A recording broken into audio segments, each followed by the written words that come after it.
Assalamualaikum warahmatullahi wabarakatuh.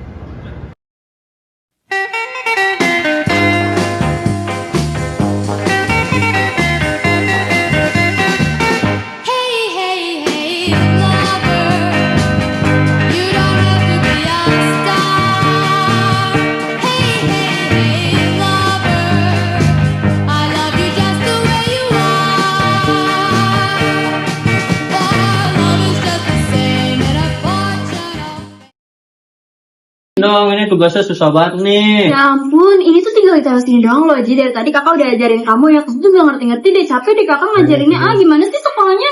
Aduh, kalian ini kenapa sih marah-marah? Ayo ini kopinya ya. Ngaji gak jelas Iya. banget. Sekolahnya ngapain sih? Tugas banyak mulu. Udah, ibu mau ngomong nih. Besok ibu sama ayah akan ke Surabaya. Kalian kemungkinan kita akan bermalam di sana. Kalian jangan nakal-nakal ya. Ya berarti lama dong. Terus saya sama ibu dong kapan? Ayah sama ibu pulangnya lusa. Kalian berdua di rumah jangan berantem terus ya. Oh ya, Aji juga sebentar lagi kan mau ujian. Belajar yang benar. Kakaknya juga bantuin Aji. Jangan pakai emosi ngajarinnya. Iya, ini juga aku lagi belajar nih. Susah banget tugasnya soalnya. Emangnya ya sama ibu berangkatnya kapan? Jam berapa? Kemungkinan besok kita berangkatnya pagi. Oh gitu. Udah deh.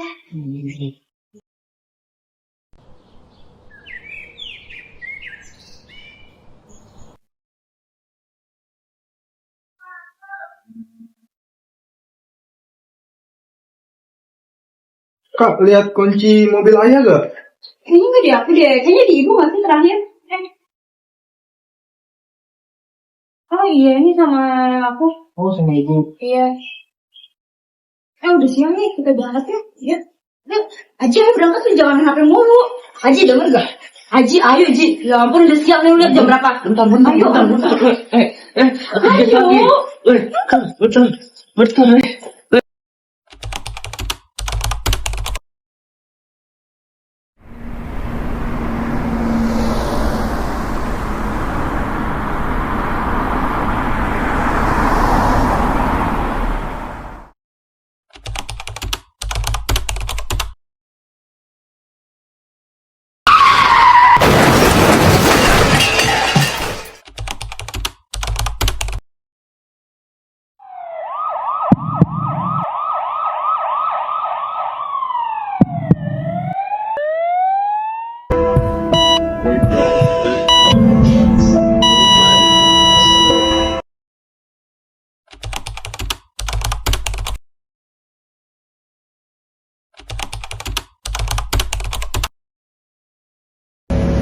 Uni, Jara, Tete, sebentar lagi Datuk dan temannya akan datang ke rumah. Gimana ya kayak kehidupan kita berdua nanti? Kalau kan udah gak ada yang lagi merawat kita, gak ada lagi yang masakin kita, gak ada lagi yang bikin kita. Aku sedih banget sih. Sabar ya Ji, kakak juga sedih banget sebenarnya. Cuma gimana ya, kakak sebagai yang lebih tua dari kamu, kakak bisa nenangin kamu. Kakak juga bingung Ji, ke depannya hidup kita bakal gimana. Apalagi kita masih terlalu belum dewasa untuk hidup tanpa orang tua. Jadi sabar ya Ji. Kalian tenang aja. Selagi rumah ini masih ada, kalian gak akan sendirian. Begini tuh, minggu lalu pas saya di rumah saya ditelepon dari pihak keluarga ini. Saya dengar duka kedua orang tua ini pas berangkat kemarin di luar kota. Pas di perjalanan mereka kecelakaan dan dibawa di rumah sakit. Bahwasanya kedua orang tua ini nggak terselamat. Saya juga ikut sedih kemarin itu pas dengar ini. Gimana sih nasib mereka ke depannya? Dan apalagi saya dengar sama kakaknya Aji mau melanjut SMA dan kakaknya juga mau melanjut kuliah. Siapa sih yang jagain mereka untuk ke depannya? Siapa yang mengarahkan mereka ke depannya? Apalagi kedua anak ini masih berpikiran belum dewasa. Siapa yang mengarahkan mereka untuk mana yang baik dan mana yang tidak baik untuk kedepannya? Ini tuh, untuk sementara waktu, kedua anak ini saya yang jaga dan rawat. Tetapi untuk kedepannya dengan waktu yang lama, saya tidak tahu. Nah, begini juga. Saya juga sebagai ketua adat di sini. Saya juga ketua adat Mina. Kita tahu bahwasanya kalau kedua orang tua ini nggak ada, tentu yang ngasuh anak ini dari keluarga ibunya. Terus gimana itu tuh? Ini udah kebetulan ada juga teman saya yang tahu tentang hak anak, yang hak asuh anak, dan juga sebagai pengacara juga dia. Oh bagus itu tuh. Kapan bisa kita datangkan? Kemarin sih pas kami ketemu, Pak Raffi itu bilang kalau kita butuh bantuan bisa ditelepon. Dan kebetulan juga minggu ini katanya tidak ada kesibukan. Gitu. Kalau hari ini bisa dia datang. Boleh, tapi kita telepon dulu dia Pak Raffi. Mana tahu ada waktunya. Bentar ya. Assalamualaikum. Waalaikumsalam. Udah. Silakan duduk. Iya. Gimana kabarnya semua? Alhamdulillah baik. Ini kenalin Pak Raffi, teman saya. Beliau juga ahli profesional, ahli hukum. Silakan Pak Raffi. Ya, baik, terima kasih Dato. Jadi ini semuanya Susi sudah dengar ceritanya dari Dato ya. Mengenai kasus ini, kalian kan dari Adat Minangkabau ya? Iya, bagaimana ada Minangkabau itu mengajukan yang namanya material. Nah, di mana di tempat material ini hak asuh itu jatuh, kan sebagian besar tanggung jawab itu jatuh pada sang ibu. Yang artinya ketika orang tua sudah tiada, maka hak asuh dari sang anak akan jatuh kepada kerabat dari sang ibu. Bapak dari sang ibu. Kira-kira seperti itu. Oh ya, makasih. Kebetulan di sini ada saudara dari ibu. Kebetulan saya dari pihak ibu. Oh, Ete ya. Iya. Oh, kira-kira dari penjelasan beliau udah paham ya, Ete? Sudah saya sudah tahu. Dan juga tidak keberatan untuk mengasuh Zara sama Aji untuk kedepannya ya. Insya Allah saya harus siap. Untuk pihak bapak, apa keberatan jika saya mengurus Zara dan Aji?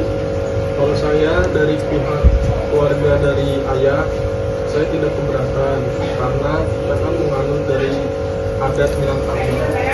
Dan untuk kedepannya saya juga akan membantu secara finansial untuk Aji dan Zara.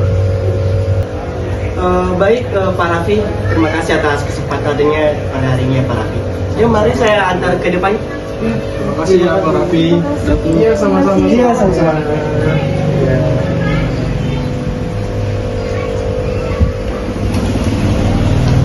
Udah, jadi dipikirin. Hak asuh kamu nanti jatuhnya ke PT kok. Kenapa bisa hak asuh aku sama Aji kok jatuhnya bisa ke PT? Karena kita di Minangkabau itu menganut material itu kamu tuh harusnya ke pihak ibu. Jadi karena ET ini sebagai pihak ibu, jadi kamu harusnya ke ET. Oh, jadi aku sama Aji tuh otomatis hak asuhnya jatuh ke tangan ET? Iya, karena daerah kita kan juga masih kontrol sama adatnya. Dan juga di hukum adat itu ada 3 sistem, yaitu patrilineal, matrilineal, dan bilateral.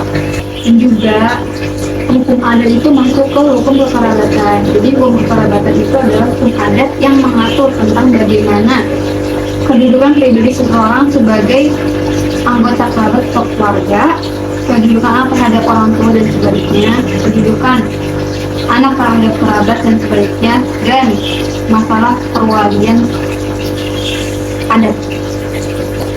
Oh, berarti yang tadi Uni sebutin yang ada patrilineal, terus matrilineal sama bilateral itu maksudnya apa?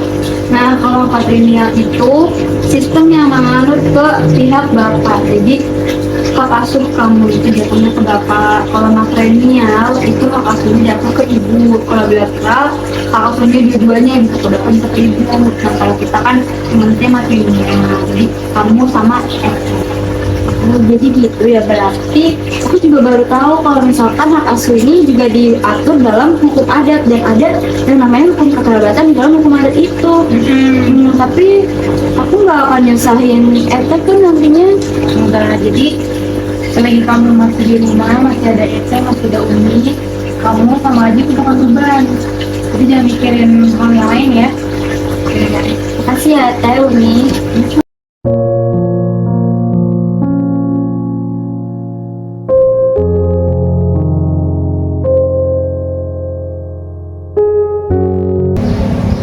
Sekian video singkat dari kelompok kami. Semoga dapat dipahami kawan-kawan. Assalamualaikum warahmatullahi wabarakatuh.